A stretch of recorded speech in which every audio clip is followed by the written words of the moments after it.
Thank you for tuning in to Hacks and Hobbies with your host, Junaid. In Season 2 of Hacks and Hobbies, we're visited by our amazing guests coming from all walks of life. We want to learn their story, their struggles, and their journey on how they got to where they are today. So stick around.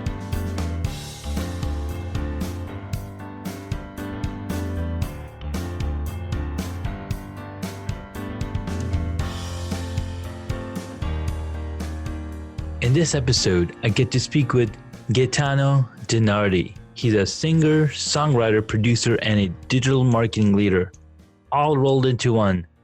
He brings a very unique blend of raw talent, passion to music merged with business experience to a crossroad. Now, of course, I'm reading this amazing intro about Gaetano, or as his friends call him, G, from his website, which is very nicely laid out. I'm happy and very honored to have him on the podcast. Thank you so much, Gaetano, for coming on to the podcast.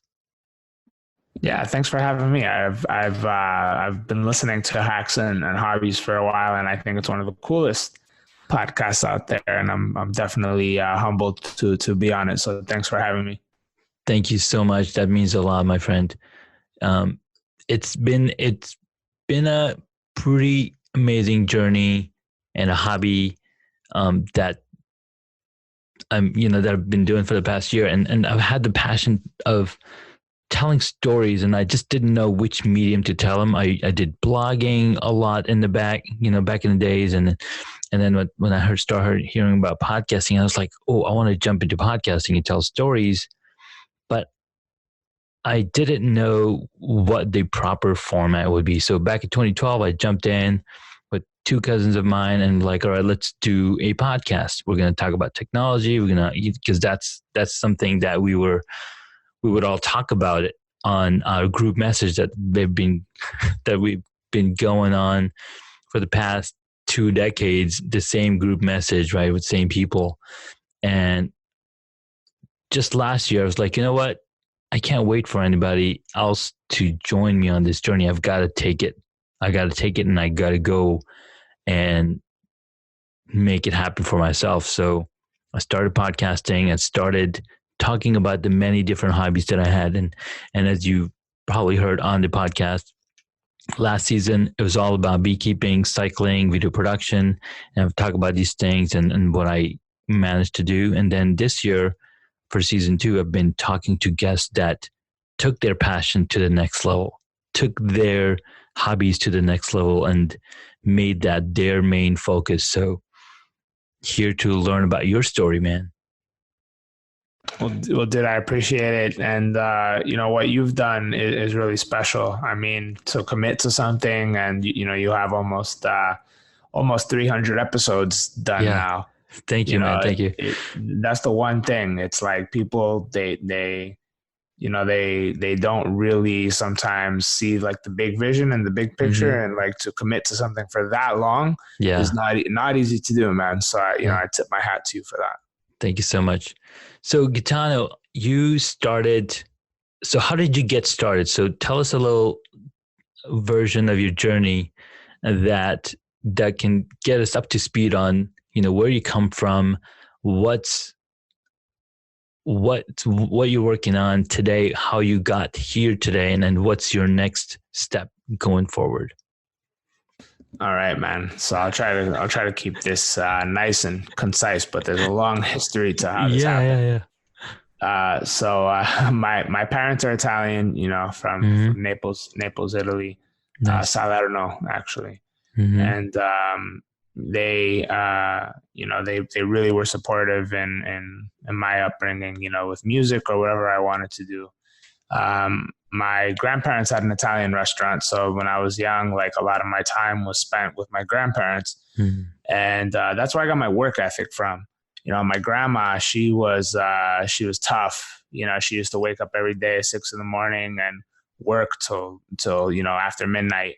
And then she used to, cook for me and my brothers. She would wash our clothes like while my parents were like working and stuff. Like, so really my grandma was the one that raised me, but she was super resilient. She battled cancer for almost 20 years. She lived with cancer for 20 years and worked, and ran the restaurant as a chef, and the cancer didn't phase her at all. And that's where I got a lot of my work ethic and resilience from, seeing my grandma kind of push through all these life challenges was something that was inspirational to me from the beginning. So, when I was in college, I was like, what do I want to do? Why am I even here? Yeah. And, part of it was, Italian families, they see, going through college as a process and getting that degree is like something, it's a huge deal. So part of it, I guess, was like, appeasing them and doing what they, thought was like the best thing. But for me, it didn't really do too much. Like, I'm a demand generation leader, and there's no degree you can get in demand generation. Like you can't go to school to learn SEO. Like you can't learn paid marketing. You can't learn no way conversion rate optimization, right? Like all these things we do on a daily basis, you cannot learn these things in school.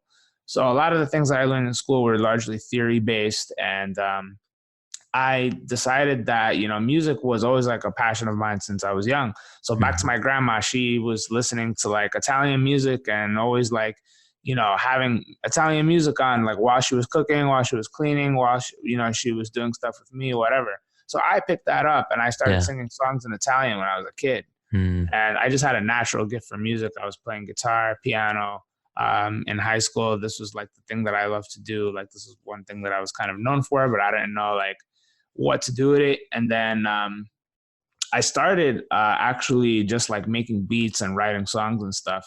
And I started doing live shows in New York City, and I made a lot of connections. And then one thing led to the next. And, now I'm in the studio with like a lot of big producers and rappers and stuff, because I had a really special skill for producing beats that were driven by guitar, which was unique. A lot of the New York City, hip hop producers were kind of like these beat machine guys. They didn't really know how to play instruments. So I brought a different flavor to the table, and it helped me kind of get through a lot of stuff and make a lot of connections. So I started a music blog, and I started reviewing music companies. And this is how I got into SEO. Yeah.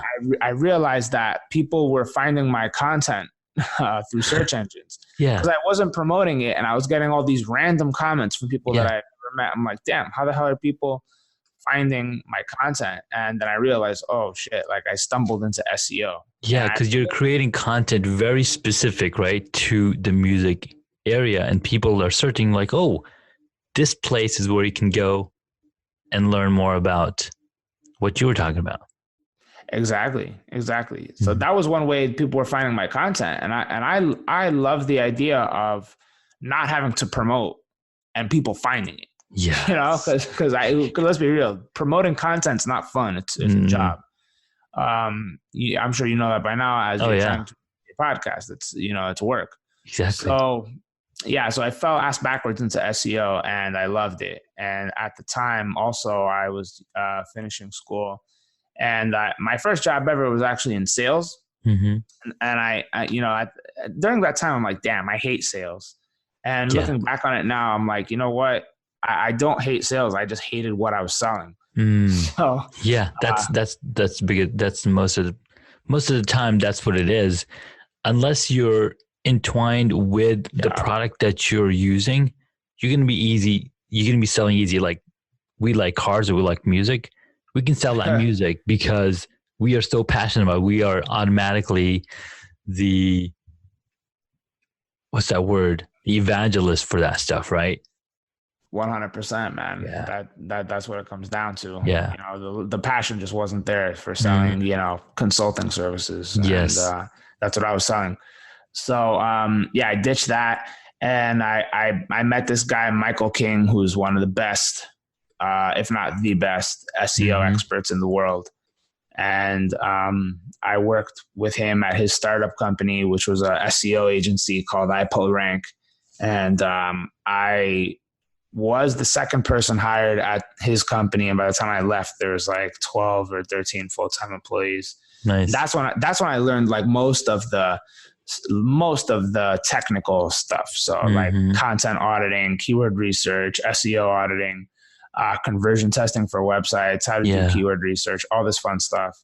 And I was working with huge clients, man, like out of nowhere. Like he had a big reputation. So I was working with Major League Baseball, Trojan Condoms, big real estate companies, like you name it. I've done pretty much every vertical. And SaaS was also a big vertical. And I realized I love SaaS because it was less about, maintaining these huge complicated websites, because SaaS websites are usually smaller. Yeah. And it's more about, how do I think about lead gen? How do I think about the audience and really, hitting all these areas of the funnel with content and nurturing and all this stuff. So from there, I went to a SEO. I ran SEO at a software company called Pipedrive, which is a sales CRM company. I was there for about a year, a little over a year.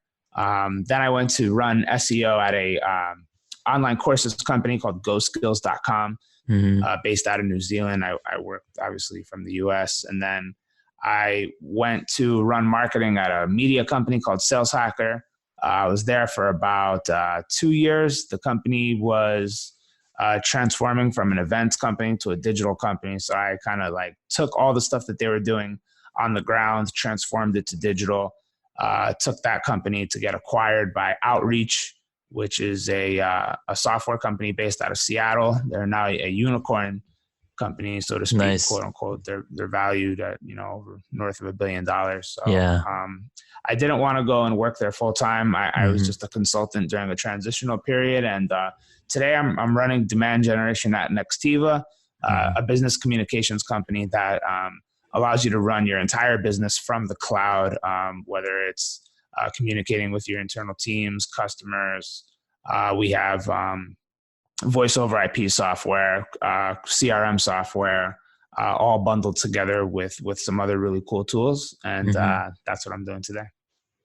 That's really cool, man. So as a director of demand generation, so how would you explain what demand generation is? Is it something that's around attention grabbing, like what's grabbing the attention of the person interested in the products?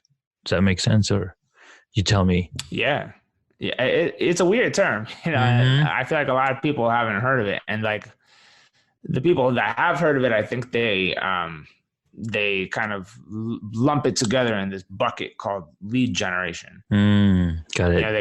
They kind of confuse demand generation for lead generation, but they overlap quite a lot. I think the difference is that if you're driving leads, there's people out there in the game that are pure lead gen. Like that's all they do. Like they will do outbound emails, outbound calls, try to get, leads for vendors, right? So you would call these like kind of lead hunters, or there's tons of companies out there that just do this stuff. Yeah. But the problem with it is that it's just, they get the lead and that's it. Like, here you go. And sometimes there's not even much brand behind it. Like it's just, we got this lead. Like we did like some ads and we got leads. So that's lead generation. When you think about demand generation, it's you're kind of influencing all these things that happen before before a prospect becomes an actual lead. And then once a prospect does become a lead, it's not like you pass it to sales and you forget about it. You actually think about, all right, now that we have this lead, of course, they're not, not every lead is ready to buy. That's the other thing, So what you're doing is creating programs that keep leads interested while they are kind of deciding, is this company's solution right for me? And you're working to keep them top of mind. And you're fighting for mind share, because at the end of the day, whether they're actively looking for your solution or any solution or not, what's probably happening is they're probably evaluating your solution versus others. So it's kind of a fight for mind share. And it's the same thing, before they come a lead too. You're fighting for mind share. So it's all the things that happen before they come a lead, and then it's basically everything that happens from stranger to I am about ready to buy. Now that's really interesting, because the more I think about something, the more I look at something, right? I start doing my research. I'm like, okay, I'm interested in this specific thing. For example, one thing that I'm super fascinated about right now is transcription for my podcast, right? Episodes. It's audio. I want to transcribe it, and I want it transcribed as best as possible. And how can I use the technologies that are available right now to make my life easier, automating this stuff? And I know one application that I've been using, it's called otter.ai, and you get about 600 minutes per month. You can upload your audio files. It'll transcribe the text. Of course, there's a lot of, as human conversation and the people, the way they talk, sometimes the words are mumbled, the AI can't really pick it up. Then I was doing a search the other day about, okay, well, what's the difference between a trailer for an episode versus a bonus episode versus a full episode? Why would somebody create this thing? Because I'm coming at, almost 300 episodes or episode. See, because my numbering is like episode, the E294 is like season 2, episode 94. And I'm like, okay, how do I avoid adding more numbers, but adding more content, right? So, and I ran into this website, Pipa, and they provide web hosting, and they're mentioning how they've partnered up with IBM's Watson to transcribe your podcast episodes, and then you can take that content and grab snippets from there, 5 to 20 seconds, and share it on social media. I was like, well, that's really cool. What are you charging me on a monthly basis? Because there's a price for everything, right? And I don't know if I'm going off topic or what I'm trying to get to is when you're creating demand, you are looking into what's the thought process of somebody that's going to be purchasing a service or going to be signing up for a service. What is the thought process that somebody goes through? And I keep thinking, well, that's really interesting on how, like, I'm thinking and how I should be sharing this, like what I'm going through. And in some ways I kind of am with the podcast, but then in other ways I'm not, because essentially this interview is all about Gaetano and how he, came from, or where he came from and where he's going, and where his expertise lies. So kind of throwing in a little bit of what I go through in kind of evaluating what others are doing or what other companies doing in building demand or building leads. Does that make sense? Yeah, man. I mean, you probably went through quite a lot of steps. Mm-hmm. As a lot of steps, yeah. A lot of steps, man. And in every buyer has a decision roadmap of how they're going to buy a product. Mm-hmm. And I'm curious, how long did it take you before, like, from when you started thinking that you might have a problem all the way to, all right, I definitely need a solution, and then when you actually chose the solution, like, how long did that whole thing take? Well, it's been an ongoing thing for the past year, right? I would say. Okay. As I started podcasting, and like initially when I was podcasting, it was just me talking, and I'm just putting down information about beekeeping and whatnot. And I didn't think about transcribing that stuff at all. I was like, it's there, and it's good to listen. But then as I started doing interviews, I was like, all right, people might want to grab, want to be able to read this stuff as well. And I want to be able to grab content from there and use it as my description or use it as a text for creating posts on social media. But how can I make that better? So looking at the different applications that I had access to or that I was introduced to, I was like, all right, well, I can use this for free without having to pay. But then there's this service that I can use that can automatically repurpose my content and put it on YouTube for this much price that I can pay. Mm-hmm. And then as I'm going forward, I was like, well, I have very limited time on a daily basis, and I want somebody to be able to grab this content and put it on the show notes. Mm-hmm. And so it's basically been a long process. And for the past 2 months, I was just focusing on creating more content and not really publishing it. But as I come back and bring these episodes back out, I started thinking, how can I? So I started searching. I mean, this is just last night. I was like, what's the difference between trailer and people are like posting?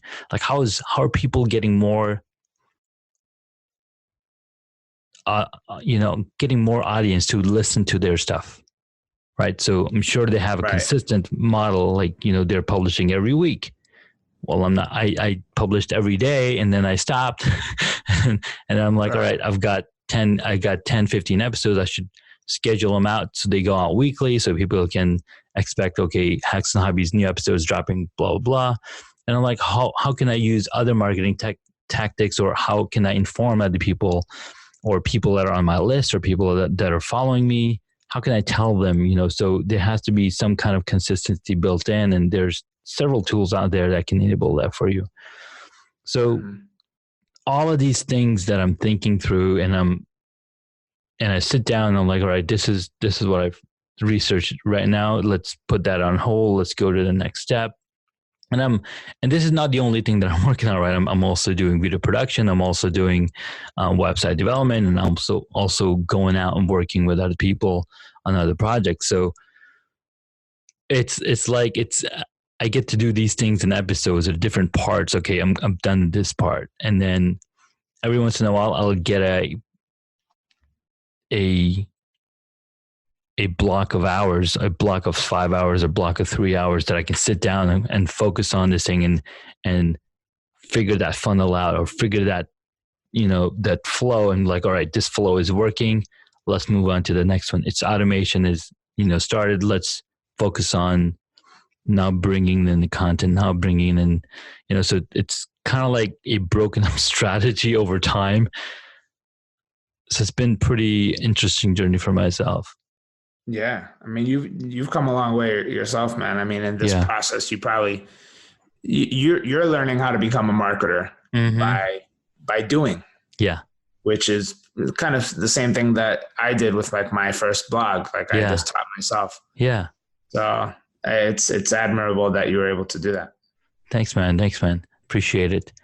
Yeah. It's just things like this, that just keep me awake. Like I was up from, 11:30 to 4 a.m. just trying to figure out, okay, what can I do? What's the next step? And then there's so many things on my plate that I really think, I need to hire somebody to do some of this stuff for me. And I've been lucky enough to, bring some people in to do that repetitive stuff. And like, all right, this is how I did my podcast. This is how I want to, grab these quotes from all of these episodes that are already transcribed. And now I've got an Excel sheet that I can now create some social media content, and then I can schedule out to go and, again, not spending money, just spending time to automate these processes, or spending some money, but not spending money. I don't know how, you spend time, you're essentially spending money, because now, you're spending that hour, those 2 hours, and figuring this thing out, versus hiring somebody who's already done it a million times. Right. That's that's the struggle, right? It's like, do you want to pay a lot for somebody who's done, like, who knows this perfectly and will do it for you right away? Or do you want to like hire somebody inexperienced that will take longer? Or hire yourself. because that's or what you do it yourself. right, Yeah. right. That's what people end up doing. They end up doing is they're like, hey, and that's the reverse notion, or that's the notion that people have, that I have unlimited hours, right? But that's not true, because we don't have unlimited hours. We're always we only have 24 hours a day and only a limited time. Like, time does not come back. So it's a struggle. It's a struggle for sure. Yeah. Yeah. It's tough. It's tough. It's the price you pay for, for trying to build something. Yes. So what are the next step? And so you started with the music, and you started with the blog on the music industry, and being a musician yourself and a songwriter yourself, it made sense for you to talk about those specific things, right? And then you said you fell backwards into SEO and content or demand marketing. Mm-hmm. Yeah. So how does a company like yours, or the company that you work for, help others or help other companies, and what are some of the outcomes, or what are some of the things that go into demand marketing, or and I think you probably might have give us a little bit of a taste of what that is like. Mm-hmm. Yeah. Yeah. Well, dude, I mean, it's so tough, man. The biggest challenge in demand marketing is actually deciding what to do first. Yeah. Like, there's so many areas to tackle. Obviously the company needs leads. So we have to get really high quality leads coming in all the time. The other part of it too is you have to think higher up the funnel as well. Like, the problem today is that every company is fighting over those leads that are ready to buy now, like right now. And it's just not the case that, there is a large pool of people out there that are looking for a voice over IP solution that are looking to buy now or soon. But a lot of them are not ready to buy now, because if you think about phone service, people don't just wake up. Businesses don't just wake up someday and say, you know what, I need to change my phone service. They do it. They change their phone service because they don't like something that's happening with their current service, or the biggest thing that's happening with small businesses that are growing fast is they start by using their personal cell phone number. And then they realize, oh man, like I'm starting to actually get customers now. Like, this business is starting to take off a little bit. This is awesome. But I can't have customers and people at work just hitting me up on my personal cell phone number. So what am I going to do? I need a business. I finally am at the point where I need a business phone number. Shit. So the first thing they probably go search is like, how do I get a business phone number?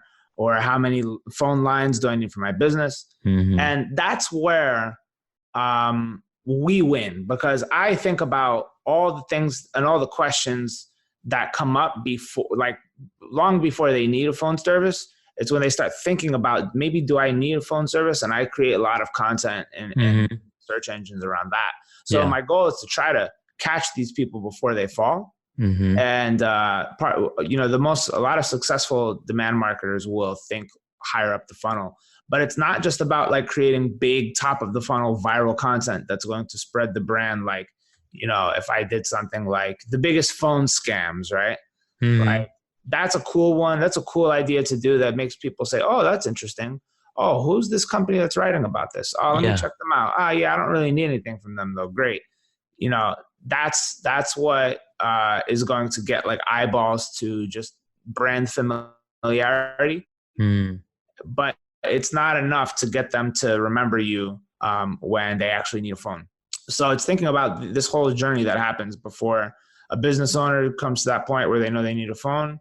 And then also big companies, like, why do big companies that have like huge IT teams, why would they come to digital phone service? Well, because they need to move to the cloud. A lot of these companies, it's actually shocking how many companies are still using these big old school they call it on-premise phone systems, which is managed through a private branch exchange, or PBX, which is on-premise. And these systems are very hard to manage. They're all hardwired, by the way. Yep. So like, a Las Vegas hotel would be a good example. Like if you stay at the Wynn and you look in your hotel room, you're going to see an Avaya phone. And that Avaya phone system is hardwired. Like there's wires running from, the hotel room to the command center to, it's all hardwired, right? Now, if that system were to break somehow, it would be super expensive to fix the whole thing. Yep. Like there's some command control center that's like hardwired, that's running this Avaya system. And it's probably huge. There's probably hundreds, if not thousands, of phone lines. So the reason why a company like the Wynn Hotel in Las Vegas would say, you know what, I'm tired of this thing, let's move everything digital, is because it's easier to manage, it's cheaper, you don't need a huge IT team, and it runs from the cloud, and you get analytics, and you get a lot of other benefits from running your phone system in the cloud that you wouldn't get if it was just on premise. Like when it's on premise, it's just like old school, house phone in many ways. So you don't get as robust as a tool as you would get with digital. But long story short, we're thinking about all the problems that an IT team would have before they get to the point where they start saying, all right, I need a phone. Because what every company is battling for in Google are the keywords that are, I'm ready to buy right now. Like, business phone service, small business phone service. I need a business phone system, office phone system. Like everyone's battling over those, but they're not necessarily thinking about the problems that happened before that. Yeah. So I'm thinking about it all, and that's what I'm doing every day. Nice. That's really cool. And it's interesting that you mentioned the PBX systems. Back in the days, I used to manage a network operating center where we had a digital telephone system set up. I think it was called Asterisk, and it would, you would have to like hardwire these cards, and then you would have a T1 line come in, and you can support up to 12 phone lines that were all digital and voice over IP. And I was like, ooh, I want to set one up for myself, and what it all takes to do it. And I was just really amazed at the technology, because being a tech enthusiast myself, I dig into technology a lot more than the average person, right? So when I wanted my home phone, I went the same route. I was like, okay, how can I get a home phone for next to nothing? And I learned about this little device that would work with Google Voice, and you can connect your regular phone to it. I was like, oh, this is really neat. And I think there was another device like you buy for $110 or something that'll give you multiple lines or single line, but doesn't have any of those benefits of the digital analytics, I think.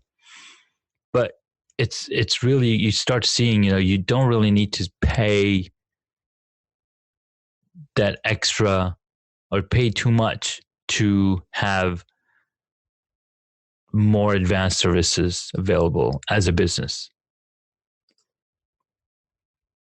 I mean, yeah, that's the thing. It's like, you kind of get what you pay for nowadays. Yeah. But what's interesting that's happening in the phone service market is companies are realizing that just the phone is not enough. Yeah. And phone service now is a commodity. It is, unfortunately. And like, because there's so many providers out there, it's like, it's becoming like CRM. Yeah. So super expensive too, like, marketing wise, to run AdWords for some of these keywords, dude, are $300 a click. Wow. Yeah, it's that crazy. Because of competition. Like it wasn't like that years ago. Like when you can see the trends of how expensive the keywords have gotten over the years. And 3 years ago, these keywords that are like $200 to $300 a click, 2-3 years ago, they used to be like $40-50 a click. Wow.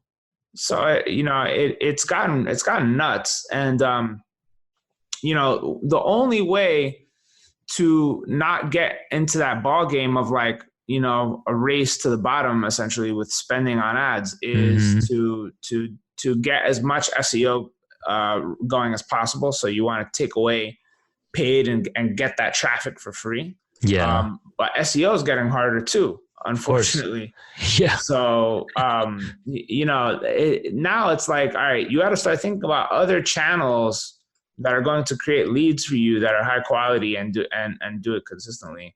And that's some things that I'm playing around with too. That's why now what you're seeing is this shift toward account-based marketing and account-based sales, where it's less about casting a wide net, more about saying, these are like the top 100 companies that we like want to go after in this quarter. And we have to create orchestrated campaigns that are going to specifically try to break through to somebody at these companies.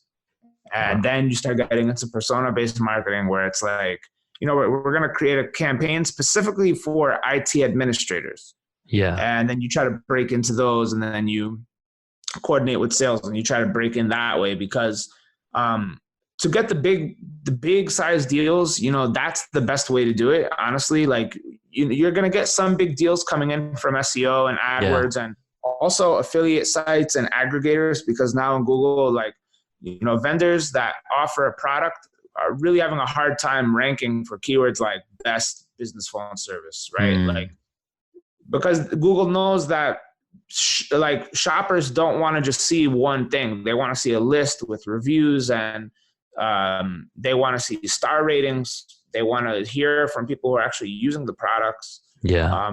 What do you like? What do you not like? All these things.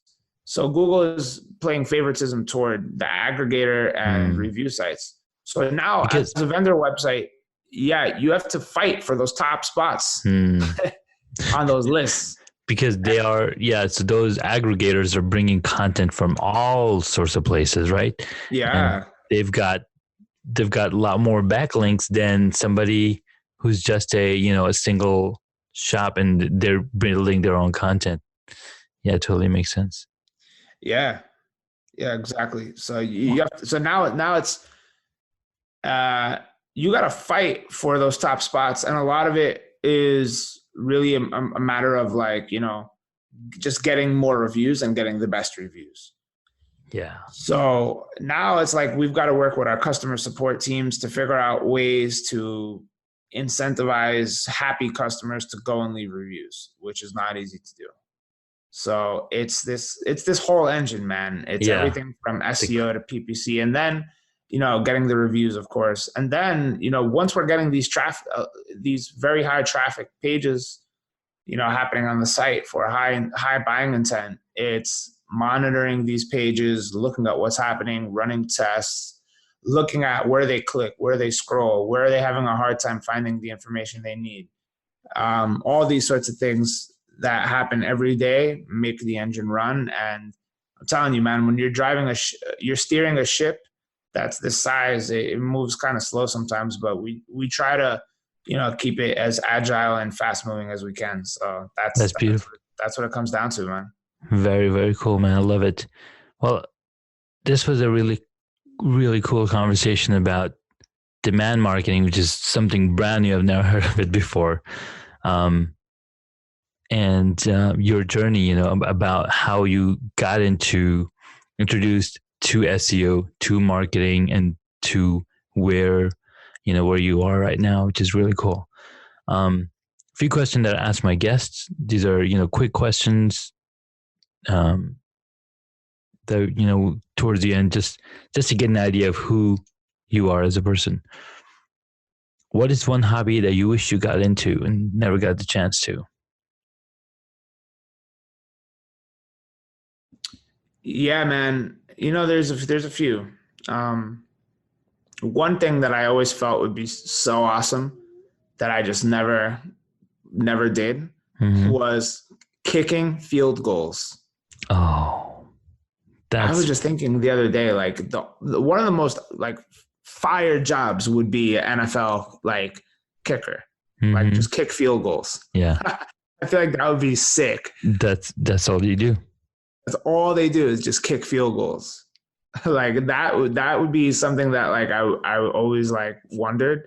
And then of course the other hobby that like if I could have chosen my life to go any other way, I would have chosen for myself to be an Italian soccer player. Nice. And be on the Napoli team or Juventus. I love both of those teams. And I would choose to live in Italy and be a soccer player. Nice. I think one of those is still possible. Right? Maybe. All right, cool. What is your favorite movie or TV show? Yeah, favorite movie of all time is Casino. Nice. With Joe Pesci, Robert De Niro, of course. Yeah. Favorite TV show of all time is Seinfeld. Oh, I love Seinfeld, man. Seinfeld, man. As a New Yorker, that's like, I feel like New Yorkers really can appreciate that show maybe more than other people. Yeah. But that's just such a classic. My grandfather, who, of course, like doesn't understand much English. He laughs like crazy at the show, and he doesn't even really understand it. But he just likes like George and Kramer, like the way they act and how they get in trouble. Like he finds it hilarious, even though he doesn't. Because you don't really understand that show because it's a show about nothing. Like literally, it's a show about nothing. Yeah. It's awesome. Exactly. Yeah. I'm also a huge fan of Curb Your Enthusiasm, of course, created by Larry David. I'm a huge Larry David fan. Huge. Nice. There's two people in life that I'm dying to meet. Yeah. Larry David is one, and the other is Scott Storch, a very well-known hip hop producer who I haven't met or worked with yet. Nice, man. Put him on your bucket list, right? It's on my bucket list, man. Fantastic. All right. Next question. What movie would you choose if you got to play a character in it? Batman. Nice. Dark Knight. Yeah. Nice. I feel like that would just be so dope. Yeah, absolutely. All right. So who is your favorite superhero? Favorite superhero? Batman. It's probably Batman. Yeah. I loved Michael Keaton as Batman back in the day. Yeah. I just thought he was I thought personally he was the best Batman. Yeah.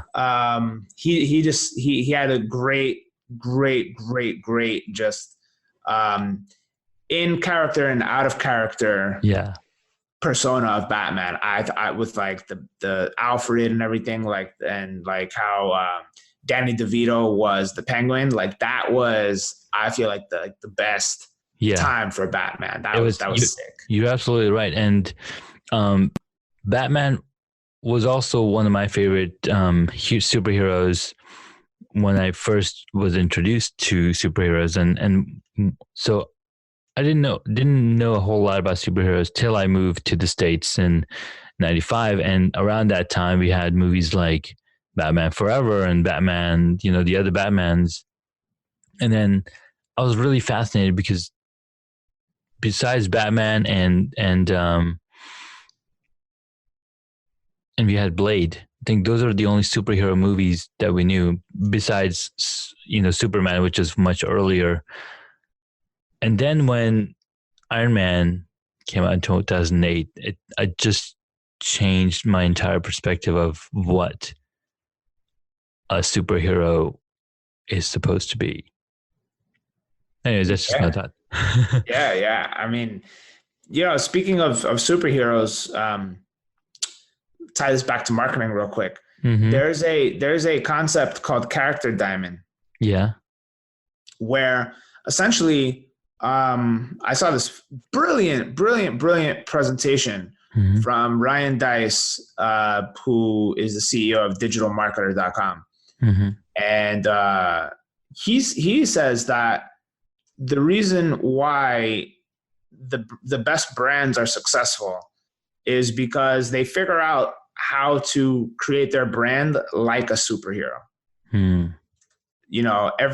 For example, every brand should have like this concept of character diamond figured out where, they can kind of view their brand like a superhero, where they have one superpower, which is the North Star, and then they have a weakness, which is their kryptonite. So you have, as a brand, you have to find out, like, what is your superpower? What is your kryptonite? What are the things that you have that are what he would consider to be your non-negotiables, which kind of define like your character. So like, with Spider-Man, for example, his weakness was always trying to like, figure out like how to not be so awkward in real life. Yeah. And kind of balance like, his mom and like his girlfriend and like all this stuff. And like Superman's weakness was like, he was like bad with women. Yeah. Like that was his quirk, like Clark Kent. Like, he was trying to always impress Lois Lane and stuff. So like, how do you create, and they always have like the same stories. Yes. So it's always like good versus bad, and you can kind of see the same stories over and over again, kind of repeating all the time, just with different characters. And the point that he made with this character diamond concept was, if you can figure out how to create a superhero story with your brand. Ooh, I like that idea. Yeah. If you can do that, then you won't have to do things like what Ford Motors has to do to promote their cars. Like they have to pay some random actor to drive their car and say, ooh, I love this new Ford. Yeah, it's the best. The reason why they have to do that is because they have no soul. Yes. Like they have no soul. So they have to borrow somebody else's soul. Yeah. You know what I mean? And, that's why like Batman and Superman, they don't have to do that, because like they have an interesting story. They have a soul. They have a narrative, where a lot of these companies, they don't, like, especially in the world that I'm in, like B2B, SaaS, tech, like a lot of these companies are just, they're a mass of people just trying to sell shit, and they don't really have a soul. Wow. And the point is, how do you not become that? How do you, if you're a B2B company, how do you market more like Nike?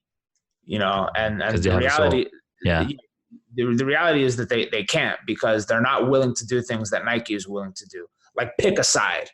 They got behind Colin Kaepernick and they said, I'm going to support this issue that we stand by. Yeah. It would alienate some, but be loved and favored by, this group. And they went with it and they picked it. Whereas, most B2B companies today, they would never pick a side. They never pick a side, because they're like, oh, my shareholders, they're going to, have, oh my God, that's so true. Exactly.